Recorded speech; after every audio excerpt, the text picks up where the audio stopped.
വീഡിയോയിലൂടെ വിവിധ കാലഘട്ടങ്ങളിൽ എന്നെ കേൾക്കാൻ പോകുന്ന എല്ലാ ശ്രോതാക്കൾക്കും കർത്താവായ യേശു ക്രിസ്തുവിൻ്റെ നാമത്തിൽ എൻ്റെ സ്നേഹവന്ദനം. എന്നെ കേൾക്കുന്ന സ്നേഹിതരെ, നിങ്ങളെല്ലാവരും ജീവിതത്തിൽ ഇടം ലഭിക്കണമെന്ന് ആഗ്രഹിക്കുന്ന ആളുകളാണ്. ഈ ലോക ജീവിതത്തിൽ നാം പരിശ്രമിക്കുന്ന എല്ലാ പരിശ്രമങ്ങളിലും നിങ്ങളുടേതായൊരു സ്പേസ് കണ്ടെത്താൻ ശ്രമിക്കുന്നവരാണ് നിങ്ങൾ ഓരോരുത്തരും. ഈ ലോകത്തിലെ എല്ലാ മനുഷ്യരും അവർക്കൊരു ഇടമുണ്ടാകണമെന്ന് ചിന്തിക്കുന്ന ആളുകളാണ്. അവരുടെ പഠനങ്ങളിൽ, അവരുടെ ജോലിയിൽ, കുടുംബത്തിൽ, ഇങ്ങനെ വ്യത്യസ്തമായി മനുഷ്യൻ ഇടപെടുന്ന എല്ലാ തുറകളിലും ജീവിതത്തിൽ ശ്രദ്ധിക്കപ്പെടണമെന്നും അനുഗ്രഹിക്കപ്പെടണമെന്നും ഒരിടം എനിക്ക് ഉണ്ടാകണമെന്നൊക്കെ ആത്മാർത്ഥമായി ആഗ്രഹിക്കുന്നവരും പരിശ്രമിക്കുന്നവരുമാണ്. എന്നാൽ ജീവിതത്തിൽ നിർഭാഗ്യവാന്മാരായ ചില മനുഷ്യർ അത്തരം ഇടങ്ങൾ അവർക്ക് ലഭിക്കാതെ വരുമ്പോൾ കുടുംബത്തിലും സൗഹൃദ സദസ്സുകളിലും ജോലി മേഖലകളിലും ജീവിതത്തിൻ്റെ വൈവിധ്യമാക്കുന്ന ഇത്തരം മേഖലകളിൽ അവർക്ക് അവരുടേതായ സ്പേസ് കൃത്യമായി കണ്ടെത്താൻ കഴിയാതിരിക്കുമ്പോൾ, അല്ലെങ്കിൽ സമൂഹത്തിലെ ചില ആളുകൾ മറ്റുള്ള ആളുകൾക്ക് അത്തരം സ്പേസ് കൊടുക്കാതിരിക്കുമ്പോൾ അവർ ജീവിതത്തിൽ വല്ലാത്ത മാനസിക സംഘർഷങ്ങൾക്ക് ഇരയായിത്തീർന്ന്, അടിമയായിത്തീർന്ന് ജീവിതത്തിൽ നിന്ന് ഒളിച്ചോട്ടം നടത്തി ആത്മഹത്യയിൽ അഭയം പ്രാപിക്കുന്ന അനേകായിരം ഹതഭാഗ്യന്മാരെക്കുറിച്ച് നമ്മൾ കേട്ടിട്ടുണ്ട്.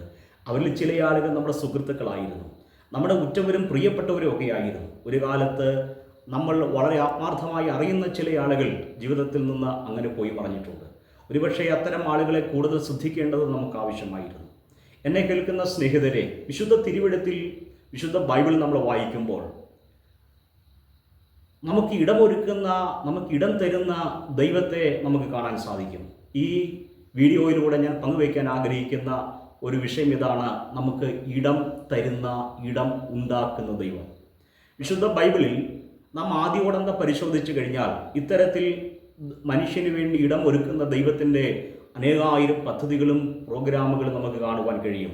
അനേകം മനുഷ്യരുടെ ജീവിതത്തിൽ സ്പേസുകളെ സൃഷ്ടിച്ചു കൊടുക്കുന്ന ദൈവത്തെ നമുക്ക് കാണുവാനായിട്ട് കഴിയും. എന്നെ കേൾക്കുന്ന പ്രിയ സ്നേഹിതരെ, ദൈവസൃഷ്ടിയുടെ മണിമകുടമായ മനുഷ്യൻ പാപത്തിൽ, പിശാചിൻ്റെ വഞ്ചനയിൽ പാപത്തിൽ അകപ്പെട്ട് പറുദീസയിലെ അനുഗ്രഹീതമായ പരമാനന്ദകരമായ ജീവിതം നഷ്ടപ്പെട്ട് പാപത്തിൽ വഞ്ചിക്കപ്പെട്ട് നിൽക്കുന്ന മനുഷ്യൻ, അവൻ്റെ ജീവിതത്തിൻ്റെ പരമാനന്ദമായ പറുദീസ നഷ്ടപ്പെട്ട് പരാജയ ഭീതിയിൽ പരാജിതരായി നിൽക്കുന്ന ആ മനുഷ്യനെ നമുക്കവിടെ കാണാൻ കഴിയും. എന്നാൽ ആ മനുഷ്യനെ തേടി യഹോവയായ ദൈവം കടന്നു വരുന്നതും അവൻ്റെ പരാജയത്തിൽ അകപ്പെട്ട് എല്ലാവിധമായ ദുഃഖങ്ങളും അത് അനുഭവിച്ചു കൊണ്ട് നിൽക്കുന്ന മനുഷ്യന് സുന്ദരമായ വാഗ്ദാനങ്ങൾ യഹോവയായ ദൈവം നൽകുന്നത് നമുക്ക് കാണുവാൻ സാധിക്കുന്നുണ്ട്. പ്രിയ സ്നേഹിതരെ, പ്രിയ സുഹൃത്തുക്കളെ, ദൈവം ആദമിനോടും ഹവയോടും പറയുന്ന ആ ഏദൻ്റെ പുറം മുഴുവനും മുഖരിതമായി കേൾക്കുന്ന അനുഗ്രഹീതമായൊരു വാഗ്ദാനത്തിൻ്റെ സുന്ദര ശോഭ അവിടെ നമുക്ക് കാണുവാനായിട്ട് കഴിയുന്നുണ്ട്, കേൾക്കുവാൻ കഴിയുന്നുണ്ട്. ആ അനുഗ്രഹിക്കപ്പെട്ട വാഗ്ദാനം ഇതായിരുന്നു: സ്ത്രീയുടെ സന്തതി സർപ്പത്തിൻ്റെ തല തകർക്കും. ഈ വാഗ്ദാനം ഏദനിന് പുറത്തു മുഴങ്ങുമ്പോൾ ജീവിതത്തിൽ ഇടം നഷ്ടപ്പെട്ട് പരാജയപ്പെട്ട് വല്ലാതെ മുറിവേറ്റ ഹൃദയവുമായി നിൽക്കുന്ന ആ മനുഷ്യരുടെ ഹൃദയത്തിൽ പരകോടി മഴത്തുള്ളികൾ പെയ്തിറങ്ങിയ അനുഗ്രഹീതമായ നിമിഷങ്ങളാണ് അവർക്ക് അനുഭവിക്കുവാൻ കഴിഞ്ഞത്. എന്നെ കേൾക്കുന്ന സ്നേഹിതരെ, ഇങ്ങനെ അന്നയോളം തുടങ്ങി ഇന്നയോളം വരെ മനുഷ്യനെ വേണ്ടി ദൈവം ഒരുക്കുന്ന ഇടങ്ങൾ നമുക്ക് കാണുവാൻ സാധിക്കും. അവനെ ചേർത്ത് പിടിക്കുന്ന ദൈവത്തെ നമുക്ക് കാണുവാൻ കഴിയും. അവനെ തേടി മനുഷ്യരുടെ അടുക്കലേക്ക് പ്രവാചകന്മാരെ അയക്കുന്ന ദൈവത്തെ നമുക്ക് കാണുവാൻ കഴിയും. പ്രവാചകന്മാരുടെ സന്ദേശത്തിൻ്റെ കാതൽ ഇതായിരുന്നു: ദൈവം ഒരുക്കുന്ന ഇടത്തേക്ക് മനുഷ്യനെ കൊണ്ടുവരിക എന്നുള്ളതായിരുന്നു. അതിനുവേണ്ടിയുള്ള ശക്തമായ ആഹ്വാനങ്ങൾ നമുക്ക് തിരുവെഴുത്തിൻ്റെ വിവിധങ്ങളായ ഇടങ്ങൾ നമുക്ക് കാണുവാൻ സാധിക്കും. ഇന്നേക്ക് 2000-ൽ പരം വർഷങ്ങൾക്ക് മുമ്പ് ഇടം നഷ്ടപ്പെട്ടു പോയ പറുദീസയിൽ ഇടം നഷ്ടപ്പെട്ട ദൈവരാജ്യത്തിന് ഇടം നഷ്ടപ്പെട്ട് പരിതപിച്ചു നിൽക്കുന്ന മനുഷ്യൻ്റെ അടുക്കിലേക്ക് പരമകാരുണികനായ ദൈവം മനുഷ്യവേഷത്തിൽ ഇറങ്ങി വരുന്ന കർത്താവായ യേശു ക്രിസ്തുവിനെ നമുക്ക് കാണുവാൻ സാധിക്കുന്നുണ്ട്. എന്നെ കേൾക്കുന്ന സ്നേഹിതരെ, കർത്താവായ യേശു ക്രിസ്തു ഈ മനുഷ്യരോട് മാനസാന്തരപ്പെട്ട് കർത്താവായ യേശുവിൽ വിശ്വസിക്കേണ്ടതിൻ്റെ അനിവാര്യതയെക്കുറിച്ച് അതേ സന്ദേശത്തിലൂടെ പ്രഖ്യാപിക്കുന്നുണ്ട്. എന്നെ കേൾക്കുന്ന സുഹൃത്തുക്കളെ, സഹോദരങ്ങളെ, സഹോദരിമാരെ, കുഞ്ഞുങ്ങളെ, താങ്കൾക്ക് നിത്യജീവനിൽ സ്വർഗരാജ്യത്തിൽ ഇടം ലഭിക്കേണ്ടത് അനിവാര്യമായിരിക്കുന്നൊരു കാര്യമല്ലേ? ഈ ലോക ജീവിതത്തിൽ പാപത്തിൽ അകപ്പെട്ട് മുമ്പോട്ട് പോയാൽ ഒരിക്കൽ പറുദീസയിലെ ദൈവരാജ്യത്തിൻ്റെ അനുഗ്രഹീതമായ നിമിഷങ്ങൾ നമുക്ക് നഷ്ടമായി തീരും. എന്നാൽ കർത്താവായ യേശു ക്രിസ്തു താങ്കൾക്ക് അത്തരം ഒരു ഇടം തരാൻ വേണ്ടിയിട്ടാണ് കർത്താവ് കടന്നു വന്നത്. യേശു എൻ്റെയും താങ്കളുടെയും പാപത്തെ ഏറ്റെടുത്തുകൊണ്ട് കാൽവരി കുരിശിൽ മരിച്ച് അടക്കപ്പെട്ടു 3-ാം ദിവസം ഉയർത്തെഴുന്നേറ്റു. കാൽവരി കുരിശിൽ കർത്താവായ യേശു ക്രിസ്തു തൂങ്ങിക്കിടക്കുമ്പോൾ തൻ്റെ സമീപേ കിടക്കുന്ന കള്ളന്മാരിൽ ഒരുവൻ തൻ്റെ ജീവിതത്തിൽ പറുദീസയിലെ അവസരം തനിക്ക് തരാൻ കഴിയുള്ള അഖിലലോക രക്ഷിതാവാണ് തൻ്റെ അടുക്കൽ കിടക്കുന്നത് എന്ന് തിരിച്ചറിഞ്ഞ ആ കള്ളൻ യേശുവിനോട് ഇങ്ങനെ നിലവിളിക്കുകയാണ്, അങ്ങ് രാജ്യത്വം പ്രാപിച്ചു വരുമ്പോൾ എന്നെയും കൂടെ ഓർക്കണമേ. പ്രിയ സ്നേഹിതരെ, കടുത്ത ശാരീരിക വ്യത അനുഭവിക്കുന്ന കർത്താവായ യേശു ക്രിസ്തു ആ വളരെ ദുഃഖത്തോടെ നിലവിളിക്കുന്ന ആ മനുഷ്യനോട് പ്രയാസപ്പെട്ട് ഇങ്ങനൊരു വാചകം സംസാരിക്കാൻ നമുക്ക് കാണുവാൻ സാധിക്കുന്നുണ്ട്. യേശു ആ മനുഷ്യനോട് പറയുന്നത് ഇങ്ങനെയാണ്, ഇന്ന് നീ എന്നോടുകൂടെ പറുദീസയിലായിരിക്കും. പ്രിയ സ്നേഹിതരെ, കപ്പിനും ചുണ്ടിനുമിടയിൽ ഈ പറുദീസാവാസം ദൈവരാജ്യത്തിൻ്റെ അനുഗ്രഹം നഷ്ടമായി പോകാനുള്ള സാധ്യതയുണ്ടായിരുന്ന മനുഷ്യൻ്റെ മുമ്പിൽ സ്വർഗരാജ്യത്തിൻ്റെ വാതായനങ്ങൾ മലർക്ക തുറന്നൊരു പ്രഖ്യാപനമായിരുന്നു ആ കാൽവരിയിൽ കുരിശിൽ വെച്ച് ഈ മനുഷ്യൻ കേൾക്കാനിടയായിത്തീരുന്നത്. ജീവിതത്തിൻ്റെ ഏറ്റവും അവസാനം എന്ന് ചിന്തിച്ച് മുമ്പോട്ട് പോകുന്ന ആളുകൾ ഒരുപക്ഷെ ഈ വീഡിയോ ഏതെങ്കിലുമൊക്കെ കാലഘട്ടങ്ങൾ കാണാൻ സാധ്യതയുണ്ട്. ജീവിതത്തിൽ എനിക്ക് ഒരിക്കലും മുമ്പോട്ട് പോകാൻ കഴിയില്ല, എൻ്റെ ജീവിതവിധായുടെ അവസാനിക്കാൻ പോകുകയാണ്, ഇനി എനിക്ക് സമൂഹത്തിൽ ഇടം ലഭിക്കാൻ സാധ്യതയില്ല, ശുശ്രൂഷ ഇടം ലഭിക്കാൻ സാധ്യതയില്ല, ജീവിതത്തിൻ്റെ നിരവധി മുഖങ്ങളിൽ എൻ്റെ അവസരങ്ങൾ നഷ്ടപ്പെട്ടിരിക്കുകയാണ്, ജീവിതത്തിൽ ഇനി എനിക്കൊരു സ്പേസ് ഇല്ല, ഇനി ഒരു ഇടമില്ല എന്ന് ചിന്തിക്കുന്ന സ്നേഹിതരെ, ഈ മനുഷ്യനെ പോലെ താങ്കൾക്ക് ഇടമൊരുക്കാൻ കർത്താവ് മതിയായവനാണ്. ഞാൻ നിങ്ങളെ ഒരു വചനം തിരുവെഴുത്തിൽ നിന്ന് വായിച്ചു കേൾപ്പിക്കാൻ ആഗ്രഹിക്കുകയാണ്. ഇന്നത്തെ ഈ ചിന്തയുടെ ആധാരമായി ഞാൻ തിരഞ്ഞെടുത്തിരിക്കുന്നത് വിശുദ്ധ ബൈബിളിലെ ഉൽപ്പത്തി പുസ്തകം 26-ാം അധ്യായത്തിൻ്റെ 22-ാമത്തെ വാക്യമാണ്. ആ വാക്യത്തിൻ്റെ ഈ അധ്യായത്തിൻ്റെ പശ്ചാത്തലം യഹോവയായ ദൈവം മെസൊപ്പൊത്താമിയിൽ നിന്ന് കർത്താവായ ദൈവത്തെ അനുഗമിക്കാൻ വേണ്ടി തിരഞ്ഞെടുത്ത അബ്രഹാമിൻ്റെ മകനായ ഇസഹാക്കിൻ്റെ ജീവിതത്തിൻ്റെ ഒരു ഏടാണ് ഇവിടെ നമ്മെ പരിചയപ്പെടുത്താനിടയായിത്തീരുന്നത്. കനാൻ ദേശത്ത് അബ്രഹാമിൻ്റെ കാലഘട്ടത്തിൽ ക്ഷാമം ഉണ്ടായതുപോലെ ഇസഹാക്കിൻ്റെ കാലഘട്ടത്തിലും ഒരു വലിയ ക്ഷാമം ഉണ്ടാകുകയാണ്. ഇത്തരം ഈ ഉണ്ടായ ക്ഷാമത്തിൽ നിന്ന് രക്ഷ നേടുവാൻ വേണ്ടി കർത്താവിൻ്റെ ദാസനായ ഇസഹാക്ക് ഫിലിസ്ത്യ ദേശത്തിലേക്ക് ഗരാറിലേക്ക് അബീമേലെക്കിൻ്റെ അടുക്ക് ഗരാർ എന്ന ദേശത്തേക്ക് കടന്നു പോകുന്നത് നമുക്ക് കാണുവാൻ സാധിക്കുന്നുണ്ട്.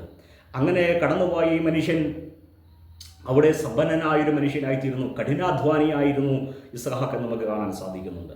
ജീവിതത്തിൽ എനിക്ക് ഇടമില്ല എന്ന് പരിതപിക്കുന്ന ആളുകൾ ഇങ്ങനെ ഒരു ചിന്ത കൂടെ നടത്തേണ്ടത് ആവശ്യമാണ്. ജീവിതത്തിൽ ഇടം ലഭിക്കാൻ വേണ്ടി കഠിനാധ്വാനം നമ്മുടെ ജീവിതത്തിൽ ആവശ്യമാണ്, കഠിനമായ പരിശ്രമങ്ങൾ നമുക്ക് ആവശ്യമാണ്.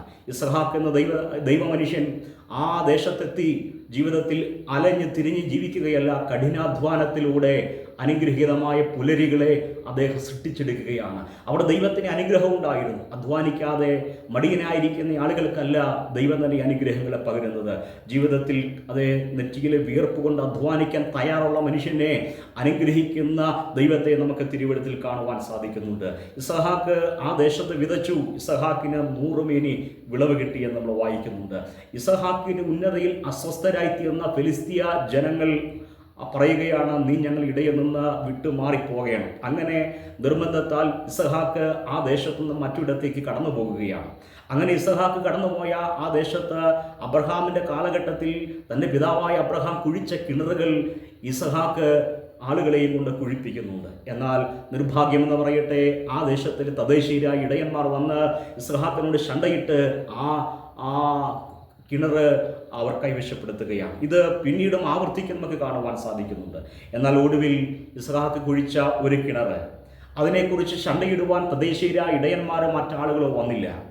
അത്തരം ജീവിതത്തിൽ വളരെ സമാധാനത്തോടെ ഇസഹാക്ക് പറയുന്ന ഒരു വചനമാണ് നമ്മൾ ഈ തിരുവെഴുത്തിൽ വായിക്കാനിടയായിത്തീരുന്നത്.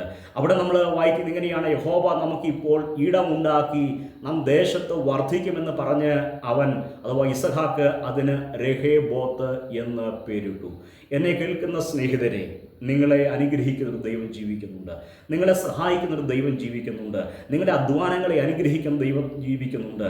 അതേ, ആളുകളുമായി വഴക്കടിക്കാതെ സമാധാനത്തിന് പാതയിലൂടെ ജീവിതത്തെ മുമ്പോട്ട് നയിക്കാൻ അത് ശ്രമിക്കുന്ന പ്രിയ പ്രിയമിത്രങ്ങളെ, നിങ്ങൾക്ക് വേണ്ടി ഇടമൊരുക്കുന്ന ഒരു ദൈവം ജീവിക്കുന്നുണ്ട്. കർത്താവിൻ്റെ നാമത്തിന് വേണ്ടി നിങ്ങൾ സഹിക്കുന്ന സകല പരിശ്രമങ്ങളെയും അധ്വാനങ്ങളെയും സഹിഷ്ണുതയും ആദരിക്കുന്ന ഒരു ദൈവം ജീവിക്കുന്നുണ്ട് എന്ന് ഈ തിരുവെഴുത്തിലൂടെ എൻ്റെ പ്രിയ ശ്രോതാക്കളോട് പങ്കുവയ്ക്കുവാനായിട്ട് ഞാൻ ആഗ്രഹിക്കുകയാണ്.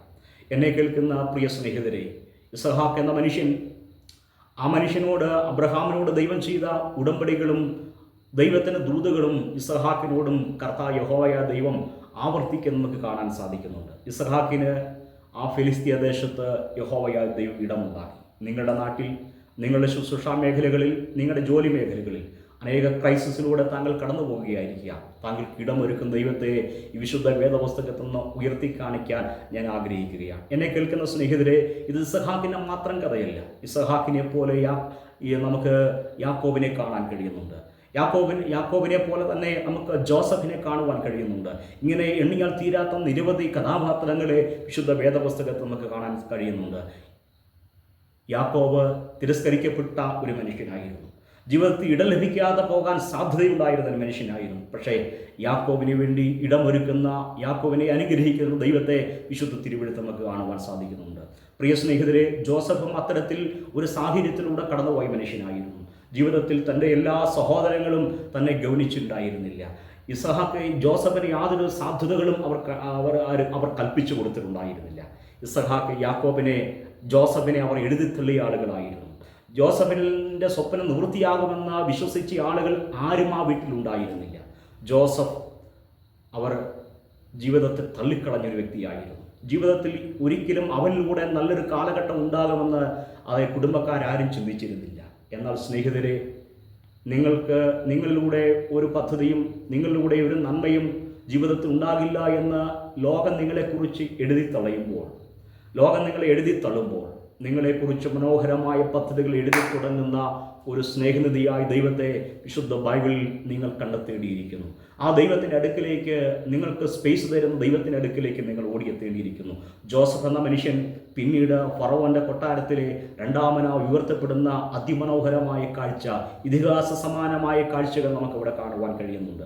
പ്രിയ സ്നേഹിതരെ, ജോസഫ് മാത്രമല്ല, ദാവീദും അത്തരം ജീവിതത്തിൻ്റെ വലിയ തകർച്ചയിലൂടെ, താഴ്ചയിലൂടെ, തള്ളപ്പെടലിലൂടെ, ഒറ്റപ്പെടലിലൂടെയൊക്കെ കടന്നുപോയ മനുഷ്യനായിരുന്നു. വനാന്തരങ്ങളിൽ കേവലം ഒരു ആട്ടിടയ ചെറുക്കനായി മാത്രം ജീവിതം അവസാനിച്ചു പോകേണ്ടിയിരുന്ന ആ മനുഷ്യൻ ജീവിതത്തിൽ അത്തരം സാഹചര്യങ്ങളിൽ വിടിവിക്കപ്പെട്ട് ഇസ്രായേലിൻ്റെ നെടുനായകത്വം വഹിക്കാൻ ദൈവത്താൽ അവരോധിക്കപ്പെടുന്ന അനുഗ്രഹീതനായ മനുഷ്യനെ ദാവീദ് നമ്മൾ പിന്നീട് കണ്ടെത്തുന്നുണ്ട്.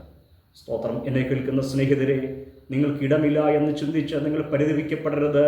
ദൈവവുമായി നിരന്തരമായി ഇണമുറിയാത്തൊരു ബന്ധം എപ്പോൾ സൂക്ഷിക്കാൻ താങ്കൾക്ക് കഴിയുമെങ്കിൽ, ദൈവം അനുഗ്രഹിക്കത്തക്ക നിലയിൽ നിങ്ങളുടെ ജീവിതത്തെ നിങ്ങൾ പവിത്രമായി കാക്കുന്നെങ്കിൽ, നിങ്ങളുടെ അധ്വാനത്തെ ദൈവത്തിന് സമർപ്പിക്കുന്നെങ്കിൽ, ജീവിതത്തിൽ ഒരു നാളെ നിങ്ങൾക്കായി ഒരുക്കിത്തരുന്ന ഒരു ദൈവം ജീവിക്കുന്നുണ്ട്. എന്നെ കേൾക്കുന്ന സ്നേഹിതരെ, എസ്തേർ എന്ന രാജ്ഞി പ്രവാസിയായി ബാബിലോണിൽ പാർക്കുന്ന ഒരു വ്യക്തിയാണ്. ആ ദേശത്ത് പാർസി രാജാക്കന്മാർ ഭരണം നടത്തുന്ന ആ കാലഘട്ടങ്ങളിൽ ജീവിതത്തിൽ ആ രാജ്ഞി സ്ഥാനത്തേക്ക് വരാൻ യാതൊരു സാധ്യതകളുമില്ലാതിരുന്നിട്ടും എസ്തേർ എന്ന രാജ്ഞി അത് ചക്രവർത്തിയുടെ ഭാര്യയായിത്തീരുന്ന, രാജാവിൻ്റെ ഭാര്യയായിത്തീരുന്ന ഒരനുഭവം നമുക്ക് കാണുവാൻ സാധിക്കുന്നുണ്ട്. സ്നേഹിതരെ, ഒരുപക്ഷെ അവരാരും ചിന്തിച്ചില്ല ഈ എസ്തേർ എന്ന രാജ്ഞിക്ക്, എസ്തേർ എന്ന അപ്പൻ നഷ്ടപ്പെട്ടു പോയ, മാതാപിതാക്കൾ നഷ്ടപ്പെട്ടു പോയ മൊർദെഖായി എന്ന മനുഷ്യൻ എടുത്തു വളർത്തുന്ന എസ്തേറിന് ഇത്രയും അനുഗ്രഹീതമായൊരു ചരിത്രം ഉണ്ടാകുമെന്ന്, ഇത്രയും അനുഗ്രഹിക്കപ്പെട്ട ഒരു ഇടമുണ്ടാകുമെന്ന് അത്തരത്തിൽ ആ സമൂഹത്തിലെ ആരും ചിന്തിച്ചിരുന്നില്ല. പക്ഷേ എസ്തേറിനെ അനുഗ്രഹിച്ച ദൈവം, എസ്തേറിനെ സഹായിച്ച ദൈവം നിങ്ങളെയും അനുഗ്രഹിക്കാൻ, നിങ്ങളെയും സഹായിക്കാൻ വിശ്വസ്തനാണ്. എന്നെ കേൾക്കുന്ന പ്രിയമിത്രങ്ങളെ, വിശുദ്ധ തിരുവെഴുത്തിൽ നമ്മൾ ഇറങ്ങിത്തിരിച്ചാൽ ഇങ്ങനെ അനേകായിരം മനുഷ്യരുടെ അനേക ചരിത്രങ്ങൾ നമുക്ക് കണ്ടെത്താൻ കഴിയും. കർത്താവായ യേശു ക്രിസ്തു ഒരു രാത്രി മുഴുവൻ നീണ്ടു നിൽക്കുന്ന പ്രാർത്ഥനയ്ക്ക് ശേഷം 12 അപ്പോസ്തലന്മാരായ ആളുകളെ തിരഞ്ഞെടുക്കുകയാണ്. ആ ദേശത്തിലെ, ആ രാജ്യത്തിലെ ഉന്നത കുലജാതന്മാരായ ആളുകളെ അല്ല കർത്താവ് തിരഞ്ഞെടുക്കുന്നത്. ഏറ്റവും വിദ്യാഭ്യാസ ഉള്ള ആളുകളെയല്ല കർത്താവ് തിരഞ്ഞെടുക്കുന്നത്. സാധാരണക്കാരായ മനുഷ്യരെ കർത്താവ് തിരഞ്ഞെടുക്കുകയാണ്. യേശു കർത്താവരെ 3.5 വർഷം കൂടെ കൊണ്ട് നടക്കുകയാണ്, അവരെ പരിശീലിപ്പിക്കുകയാണ്.